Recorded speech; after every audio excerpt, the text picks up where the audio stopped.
все, что сегодня происходит, это попытка дестабилизировать ситуацию в стране, дестабилизировать ее, собрав те оппозиционные силы, которые буквально некоторое время тому назад ставили вопросы о необходимости проведения референдума, получили право на его проведение. Сегодня я предполагаю и даже не сомневаюсь в том, что вопросы проведения референдума для них стали достаточно сложными процессами. И поэтому вот сегодня вот все то, что происходит, связано с возможностью разрушить проведение референдума 10 числа. Другого я ничего не вижу. Министр внутренних дел – это повод. Не было бы министра внутренних дел, нашелся бы другой руководитель. Другие обстоятельства, которые подвигли бы оппозицию к такого рода действиям. Я сегодня говорил, встречаясь с представителями оппозиции, которые были делегированы ко мне, которые мне представили те требования, которые были озвучены ими здесь.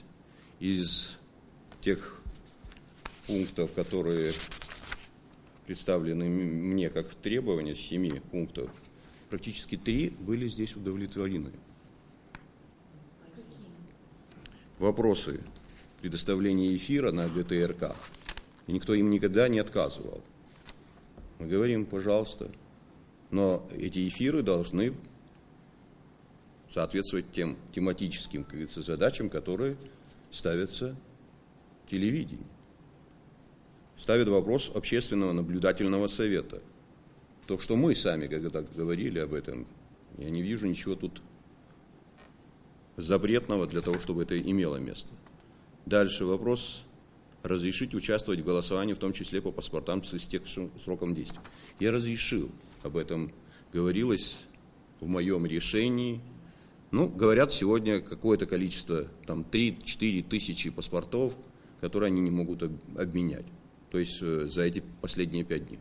Я сказал, пожалуйста, если 5 тысяч эти решат исход этих выборов, то я готов вам предоставить и такую возможность. И что касается третьего вопроса, президенту принять безотлагательные меры организационно-правового и иного характера по обеспечению условий для свободного волеизъявления граждан, жестко пресекать попытки должностных лиц по дискредитации идеи референдума. Извините меня, а что делает власть? Разве она не занимается тем, чтобы организовать эту процедуру, которая называется референдум?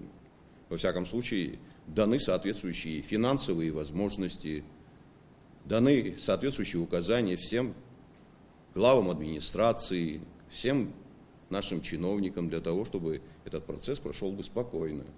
И сегодня говорит о том, что министр внутренних дел один-единственный, который якобы противодействует этому процессу. Но если у нас министр всесильный такой, то это вообще вызывает удивление. Когда президент говорит и в присутствии всех работников МВД, на всех встречах о том, что референдум будет, и ему никто не сможет помешать. Так действия министра возвели в ранг каких-то несусветных вещей, которые якобы мешают всему этому процессу. Я думаю, что больше мешает процессу то, что они на сегодняшний день понимают, что нет того количества людей, которые придут на этот референдум, которые выразят свое мнение именно так, как они этого хотят. Дзябшба не может сорвать референдум, Дзябшба никак не может повлиять на эти процессы. Если даже, предположим, в его высказываниях были какие-то несоответствующие законам нашим действия или высказывания, я не могу, как говорится, понимаете, поверить в то, что Дзябшба это настолько всесилен и может быть таким образом повлиять на процесс проведения референдума. Но это же просто детский лепет. Ну и в разговоре те вопросы, которые мне еще дополнительно ставились, помимо вот тех, пунктов, которые я назвал, которые мы согласились дать им возможности вот в таком ракурсе, как они предлагают. Референдум переносить я не буду.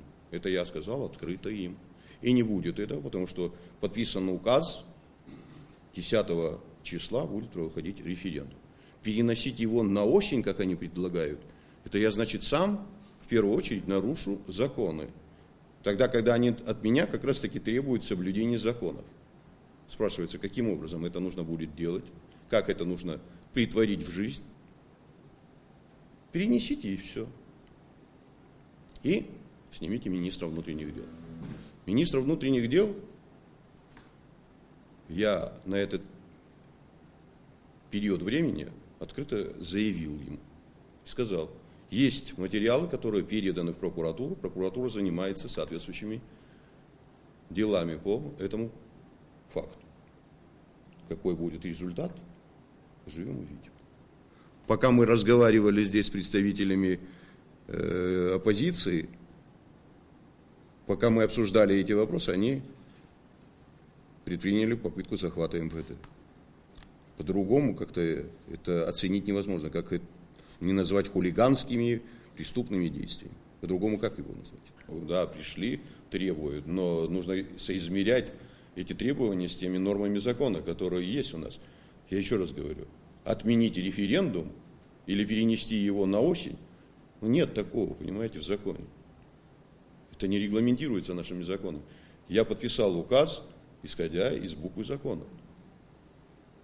И сегодня в разговоре с представителями оппозиции об этом было заявлено. Планы одни: не допустить нагнетания ситуации, она и так уже достаточно сложная. И я думаю, что нужно всем понять, что нужно выходить из этого достаточно сложного процесса. И любые попытки воздействовать таким образом ни к чему хорошему для нашего государства не приведут. Поэтому нужно находить возможности разговора и диалога.